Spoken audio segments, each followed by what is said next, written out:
সুপ্রভাত সবাইকে। সবাই কেমন আছো? আশা করি ভালোই আছো। আমিও বেশ ভালো আছি। কাল তো ছিল নীল ষষ্ঠী, তাই কিন্তু আমি বাবা মহাদেবকে, আমার বাড়ির মহাদেবকে পুজো দিয়ে বেরিয়ে যাব গাইঘাটের উদ্দেশ্যে। এখানে আমি আর আমার মেয়ে মিলে পুজো দিতে বসে পড়েছি। এবার বাবা মহাদেবকে কিন্তু ঘি, মধু দিয়ে, শর্করা দিয়ে, দুধ দিয়ে আমি স্নান করিয়ে নেব।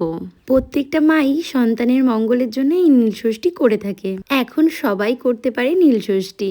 ছোটবেলায় মায়ের সাথে হাত ধরে পাড়ার মন্দিরে যেতাম, আর তখন মা বলতো যে ঠিক আছে তুই উপোস করিস, কিন্তু কিছু খেয়ে উপোস করিস। আর তখন বোকার মতো কিছু খেয়ে নিতাম, আর তখন বলতাম আমি উপোস করেছি। কিন্তু আমার মেয়েকে বোকা বানানো এত সহজ না। প্রায় একটা অবধি পুরো না খেয়েছিল। সকাল থেকে কাজের প্রেশারের জন্য লেটই হয়ে গেছে, তো বরমাসও এখনো জল ঢেলে নিল। তো নেক্সট ভিডিওতে দেখাচ্ছি আমরা কোথায় যাচ্ছি।